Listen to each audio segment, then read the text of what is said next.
Shalom saudara yang terkasih dalam Tuhan. Saya mengajak kita untuk melihat kepada serial tematik tentang tema kita jangan keraskan hatimu. Ibrani pasal 4 ayat 7. Bagaimana kita merefleksikan, bagaimana kita membangun iman yang kuat dari jangan mengeraskan hati. Ya, kita akan melihat pada bagian yang pertama adalah kita melihat bagaimana mengeraskan hati itu dalam Alkitab. Ada 6 ayat yang ada dalam Alkitab. Nah, kalau kita bisa melihat ayat itu, sebelumnya saya bilang bahwa kata mengeraskan hati itu adalah sklerono. Ya, artinya apa? Dia keras hati, dia tegar hati. Nah, itu dapat di Kisah Rasul pasal 19 ayat 9. Tetapi ada beberapa orang yang tegar hatinya, mereka tidak mau diyakinkan, malahan mengumpat jalan Tuhan di depan orang banyak. Karena itu Paulus meninggalkan mereka dan memisahkan murid-muridnya dari mereka. Dan setiap hari berbicara di ruang kuliah Tiranus. Ini kisah Paulus ketika dia melihat orang-orang itu tidak bisa lagi diomongi. Mereka sudah mengeraskan hati, tegar hatinya. Ya, kata mengeraskan hati. Dalam Roma pasal 9 ayat 18 dikatakan demikian. Jadi ia menaruh belas kasihan kepada siapa yang dikehendakinya, dan ia menegarkan hati siapa yang dikehendaki. Tuhan punya otoritas yang mau memberikan belas kasihan atau menegarkan hati orang. Saudara, kalau kita melihat dari yang ada di gambar tentang bagaimana Musa memukul akan batu, gunung batu dan air keluar. Nah, itu adalah diambil oleh kitab Ibrani untuk menegaskan hal ini. Janganlah keraskan hatimu seperti dalam kegeraman pada waktu pencobaan di padang gurun. Atau dikatakan dalam Ibrani 3 ayat 15, tetapi apabila pernah dikatakan pada hari ini, jikalau kamu mendengar suaramu, jangan keraskan hatimu seperti dalam kegeraman. Jadi ada sebuah kegeraman yang membuat orang itu keras hatinya.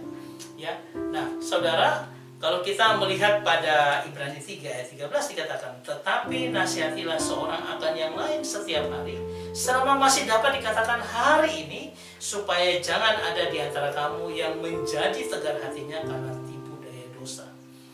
Tegar hati karena tipu daya dosa. Dan kalau kita lihat pada Ibrani 4 ayat 7 dikatakan, sebab itu ia menetapkan pula pada suatu hari, yaitu hari ini ketika ia setelah sekian lama berfirman dengan perantaraan Daud seperti dikatakan di atas, pada hari ini jika kamu mendengar suaranya, jangan keraskan hatimu. Saudara, kata keraskan hati dari kata skleruno ini artinya apa? Mengeras, menjadi tidak fleksibel. Kalau dia sudah keras itu tidak fleksibel. Ya, secara harfiah artinya kering, ya. Dimana secara kiasan dikatakan keras kepala, tegar tengkuk, ya, menolak apa yang Tuhan katakan. Itulah mengeraskan hati, ya. Sehingga kita akan melihat ke depan bagaimana penyebabnya seperti apa dan sebagainya. Coba kita lihat pada bagian yang kedua, yaitu sebab keras hati dalam Alkitab. Pada bagian kedua, kita coba lihat seperti ini. Apa penyebabnya sampai terjadi keras hati itu? Pertama sekali, ketika kita baca di Kisah Rasul 19, tidak mau diyakinkan. Jadi orang-orang ini sudah dibicarakan tentang Tuhan, bagaimana Yesus mati dan menembus, tapi tidak diyakinkan. Artinya apa? Mereka tidak menerima secara iman, mereka tidak mau percaya. Nah, ini yang dikatakan di dalam Kisah Rasul 19 itu, di dalam American Standard Version dikatakan tentang disobedience, artinya ketidakpatuhan, ya. Kemudian dikatakan King James berkata tentang believe it not, ya, artinya apa? Tidak percaya. Nah, katanya adalah dari kata Yunani apeiteo, ya, artinya apa? Refuse to be persuaded by the Lord, ya, artinya mereka menolak secara sadar, menolak bujukan Tuhan. Tuhan dengan baik sekali memberikan kesempatan mereka mendengar, tetapi mereka secara sadar menolak akan bujukan Tuhan. Nah, mengapa mereka bisa menolak? Karena bagian yang kedua dalam surat Paulus kepada jemaat di Roma. Dikatakan semua tergantung kehendak Tuhan. Kalau Tuhan menghendaki belas kasihan, dia berikan, dia akan berikan. Kalau Tuhan menghendaki mengeraskan hati, dia akan keraskan hatinya. Tetapi nanti kita lihat, ada alasan juga di balik semuanya itu. Karena kata iman, pisteo, itu arti dari kata pieto, yang artinya God persuade. Allah melakukan bujukan. Dia tidak menciptakan kita sebagai robot yang mana kita harus patuh kepadanya. Tidak, tapi dia memberikan ajakan, dorongan melalui peristiwa, melalui pergumulan apapun untuk supaya kehendaknya dalam hidup kita jadi. Sehingga apa? Kalau Tuhan sudah mempunyai kehendak, dia akan melakukan itu dan tidak akan pernah gagal. Nah, semua tergantung daripada Tuhan. Makanya itu akan disebut anugerah. Nah, yang ketiga adalah mengapa sampai terjadi keras hati adalah seperti dalam kegeraman. Manusia itu mengalami kegeraman. Nah, ini yang dikatakan di dalam pencobaan di padang gurun. Nah, dikatakan sebagai parakisramos yang artinya rebellion, pemberontakan. Seperti di padang gurun, mereka memberontak kepada Tuhan. Tidak lagi percaya kepada Tuhan, tapi mereka memberontak. Dan sebab yang keempat adalah karena tipu muslihat iblis. Ini yang kita harus sangat hati-hati. Ya, di mana tipu muslihat itu dikatakan sebagai apate, di mana ada kesan palsu dibuat untuk menipu atau curang. Ya, yaitu penipuan yang dimotivasi oleh tipu muslihat dan pengkhianatan. Ini tipu daya. Jadi orang keras hati karena apa? Tipu daya iblis.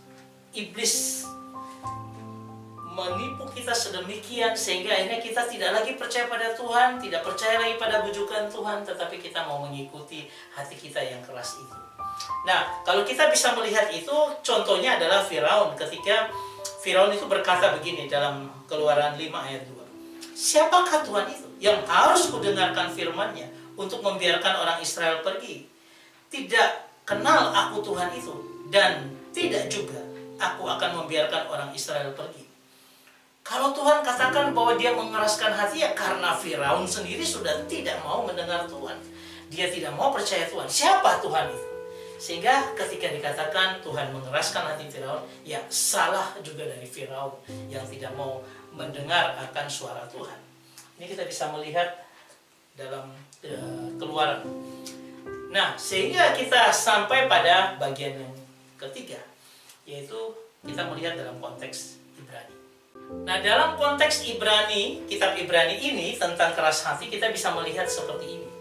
Saudara yang terkasih, dalam Ibrani pasal 4 ayat 7, kita fokus di situ. Sebab itu ia menetapkan pula suatu hari, yaitu hari ini, ketika ia setelah sekian lama berfirman dengan perantaraan Daud, seperti dikatakan di atas, pada hari ini, jika kamu mendengar suaranya, jangan keraskan hatimu. Suatu himbauan supaya apa? Jangan mengeraskan hati kita. Saudara, konteks dalam kitab Ibrani itu adalah jemaat Tuhan itu mengalami pergumulan yang luar biasa. Mereka dianiaya dan sebagainya. Lalu ada seruan jangan keraskan hati. Sebab apa? Sebab kalau kita lihat dari Ibrani pasal 3 ayat 12, rupanya dikatakan, waspadalah hai saudara-saudara, supaya di antara kamu jangan terdapat seorang yang hatinya jahat dan yang tidak percaya, oleh karena ia murtad dari Allah yang hidup. Rupanya ada orang-orang, sebagian orang-orang atau hanya beberapa orang yang kelihatan murtad. Kenapa? Karena awalnya mereka punya hati memang jahat dan mereka memang tidak percaya. Ketika pergumulan melanda, penganiayaan, ya, penyiksaan, mereka tidak kuat dan mereka murtad. Tapi mereka bukan orang-orang Kristen yang sejati, ya, karena orang-orang Kristen yang sejati, yang kuat di tengah pergumulan itu, itulah yang disebut dalam Ibrani pasal 10 ayat 32 sampai dengan 36. Orang Kristen model apa? Dikatakan oleh penulis Ibrani, kamu banyak menderita. Dikatakan dalam perjuangan yang berat. Dikatakan kamu dijadikan tontonan, cercaan dalam penderitaan. Luar biasa pergumulan orang Kristen. Kamu ambil bagian dalam penderitaan orang-orang hukuman. Ya, hartamu dirampas. Terima semua itu dengan sukacita. Dikatakan tidak melepaskan iman karena besarnya upah yang nanti. Mereka terus punya pengharapan akan upah yang luar biasa yang Tuhan sediakan, sehingga tidak melepaskan iman mereka. Mereka bukan orang yang gampang murtad. Ya. Jadi kata murtad di sini bukan orang sudah Kristen sejati lalu murtad. Nah, orang yang kurang percaya, hatinya jahat, itu yang murtad. Dan dikatakan kamu haruslah tekun. Ini orang-orang yang tekun luar biasa.